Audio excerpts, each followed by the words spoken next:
what's up mga kapatid natin guys? Nakita nyo naman yung malupit na umpisa natin dyan. Ito na nga ang PC build ni Princess, okay? Ang pinili niya dito, it's white. So mga kapatid, gusto ko lang po muna mag-disclaimer, okay? So guys, ito pong build na to, ang nasunod po dito is yung streamer or yung kaibigan nating si Princess. So nagbigay lang ako sa kanya ng mga option.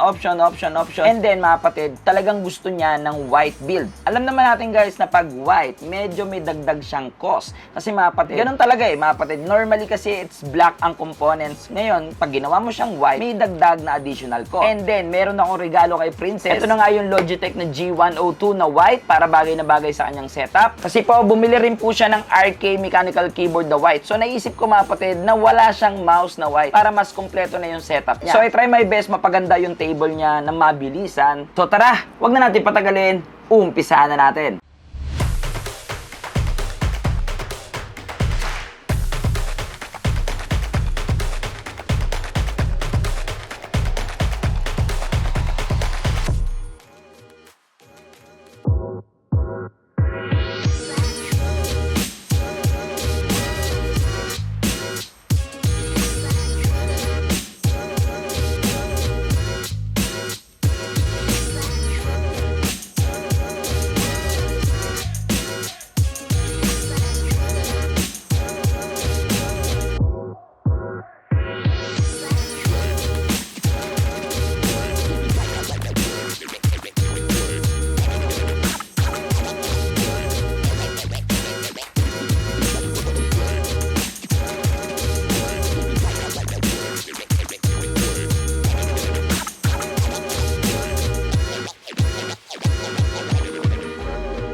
Gusto mo ba mag-step up ang iyong live streaming layout? At gusto mo animated, ikaw lang yung merong ganitong alerts, ikaw lang yung merong ganitong alert sound, and lahat ng yan guys, meron sa Own.tv. Own.tv is a one-stop shop mall para sa lahat ng mga content creators. So nandito na lahat. Pwede kang gumawa ng subscriber emotes, subscriber badge, even a logo maker. So simple lang, punta lang sa search box and then search overlay and madadirect ka sa window na ito. Sobrang dami mong pwedeng pagpilian dito na babagay sa iyong live streaming layout. At ang lahat ng ito, it's all animated. Once you purchase, may option ka single pack or a package. But I recommended na package na bilhin ninyo para mas makamura kayo. So sa package, kasama na dito ang animated overlay, animated webcam overlay, animated post banner, starting banner, ending banner, offline banner, and marami pa. Nandito rin ang scene transition.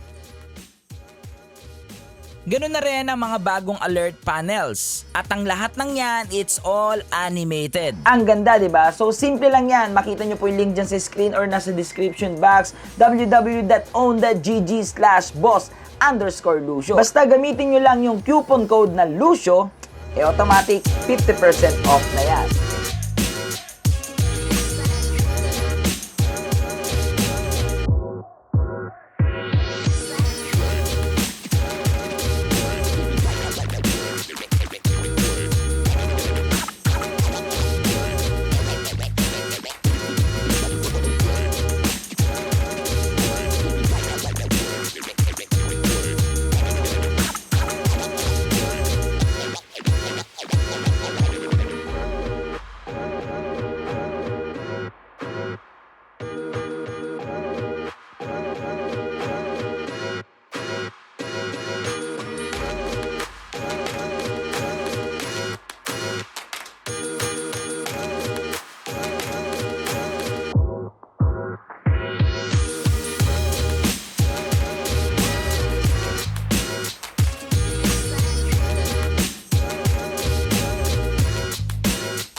kapatid natin, maraming salamat sa mga tumapos guys. Nakita niyo na kung paano ko siya binuo. So mga kapatid, hindi ko na po nailagay yung clips diyan kung paano naging white itong tempered glass, okay, yung gilid niya. Simple lang ang ginamit ni Boss Lucio diyan. Itong ating sticker na vinyl na white, okay? It's a gloss white sticker vinyl na nabili ko sa Divisoria na sobrang daming purpose, okay? Iba-iba ang kulay nito mga kapatid. Available to sa pink, blue, black, everything mga kapatid. Na kulay, available siya. Maraming kulay talaga. May mga chrome and something like that. So for sure mga kapatid, gusto niyo na malaman kung magkano ang inabot ng setup na to. So ang total niyan mga kapatid, tumatingting na 137,000 pesos. Okay mga kapatid, 137,000 pesos para dito sa build na to. So mga kapatid, ang nagpamahal talaga dito, unang-una is the GPU. Okay mga kapatid, mahal talaga yung GPU. Sobrang mahal niya na. So almost 50k the GPU pala. And then syempre guys, the Lian Li Dynamic O11 is guys, alam nyo naman na pricey ang case na yan. It's a 9,944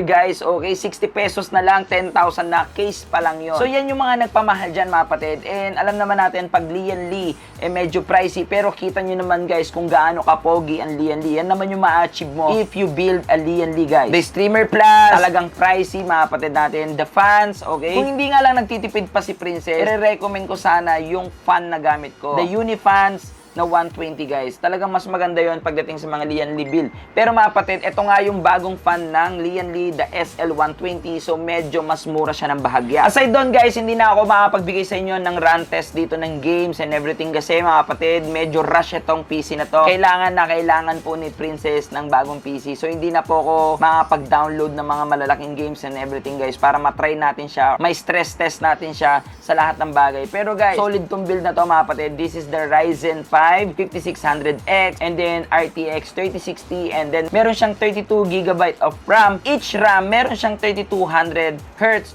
para mag-read. Napakalakas na nun mga kapatid pagdating sa live stream. For sure Princess, hindi na maglalag dito ang yung Valorant, okay? Aside doon mga kapatid, meron na rin po itong operating system na Windows 10 Pro. Meron na rin siyang Microsoft Office at syempre meron na rin tong OBS Studio at syempre inayos na ni Boss Lucio. So gagamitin mo na lang yan Princess and papalitan mo na lang ang mga resolution na need mo dyan. So okay na yan, magla-live ka na. And lahat ng drivers nito updated na po hanggang sa araw na to. So take note lang mga kapatid natin, yung mga presyong ilalagay ko dyan sa description box ay nakadepende kung anong araw at buwan ngayon mga kapatid or kung anong taon ngayon kasi pwede pong magbago yan the next day, the next year mga kapatid or the next month, anything mga kapatid. Basta pwedeng magbago yan, pwedeng bumaba, pwedeng tumaas kasi mga kapatid natin, alam nyo naman, ngayong pandemic, talagang paiba-iba yung presyo ng mga PC component. So yun lang mga kapatid natin, abangan nyo po yung part 2 nito, yung pagbiyahe ko papuntang Pampanga. At syempre kung gusto nyo pa makita ng maraming PC build, huwag nyo pong kalimutan mag-like, share, and comment, at subscribe. At yung maliit na bell